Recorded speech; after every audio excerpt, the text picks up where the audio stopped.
Dans la vidéo, on va montrer que si E est un espace vectoriel normé, alors phi une forme linéaire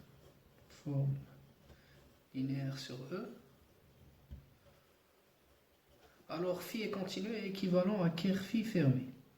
Qu'il y a un sens qui est évident, où si phi est continu, alors ker phi est fermé, parce que tout simplement ker phi c'est phi moins 1 de 0 qui est infermé dans R. L'image réciproque d'infermé par une fonction continue est infermée. D'abord, l'autre sens, il est beaucoup plus compliqué, où ker phi fermé implique que phi est continu, donc ce sens-là. Comment on va le montrer?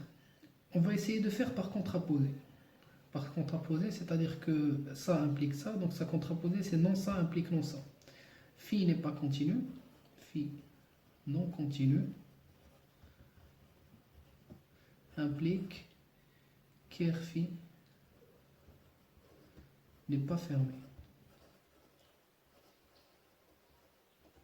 Ou ça, c'est équivalent à dire que ker phi complémentaire n'est pas ouvert.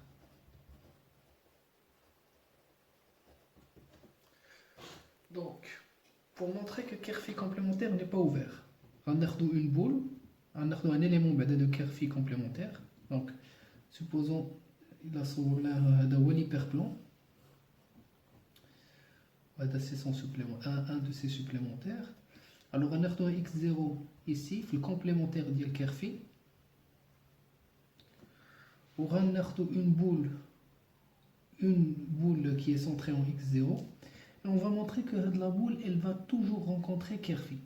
Si on montre qu'elle rencontre toujours ker phi, alors complémentaire de ker phi n'est jamais ouvert. On va montrer que ça prouvera que complémentaire de ker phi n'est jamais ouvert. Donc on prend une boule, on a soit 0 appartenant à ker phi complémentaire, et soit B, une boule de centre x0 et de rayon R, qui est une boule autour de x0. D'accord. D'abord, on doit supposer que phi est non continu. Donc, phi non continu, ça c'est un petit exercice que vous pouvez faire, c'est que phi est non continu, ça implique que phi de B n'est pas borné. Phi de B n'est pas borné.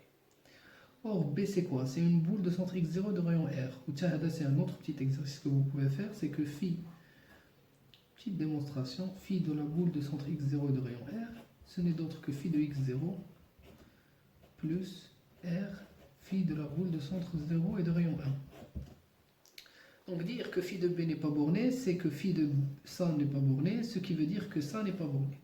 Or, phi de x0, ce n'est qu'une constante. Où R, c'est juste un facteur de multiplication, donc un scalaire, et donc c'est ça qui n'est pas borné. Donc ça implique que phi de la boule de centre 0 et de rayon 1 n'est pas borné.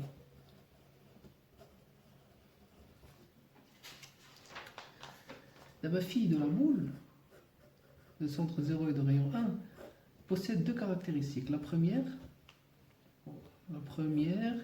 c'est qu'elle est symétrique.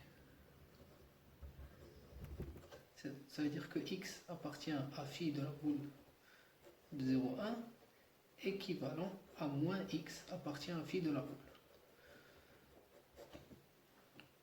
Deuxième caractéristique, c'est que c'est un intervalle. Car image d'un convexe par une application linéaire. Donc c'est un convexe, et les convexes de R, ce sont les intervalles. Les convexes de R, ce sont les intervalles. Et donc c'est un intervalle, un double halakha, supposons halakha, wadawa R. C'est un intervalle, en plus il est symétrique, donc il est centré en 0. Mais en plus, je sais que phi de la boule n'est pas borné. Donc il existe une suite d'éléments de phi de la boule qui tend vers plus l'infini ou bien vers moins l'infini. Et si elle tend vers plus l'infini, les moins x vont aussi appartenir, ils vont tendre vers moins l'infini. S'ils tendent vers moins l'infini, c'est le contraire. En plus, il est symétrique, c'est un convexe, donc il y a tous les éléments, genre, il est connexe par arc.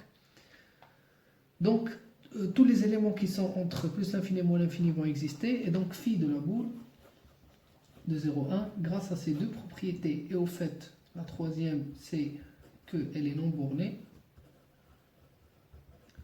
on montre que phi de b de 0,1, c'est égal à r tout entier. Et donc, directement, phi de x0 plus r, phi de la boule, ça c'est des égalités ensemblistes, va être égal à r aussi, ce qui implique que phi de la boule va être égal à r. Et donc, il existe un élément de la boule, on va dire x1, appartenant à b, tel que phi de x1 est égal à 0. Et donc, la boule inter-Kerphi est différente du vide, d'où Kerphi complémentaire et n'est pas ouvert.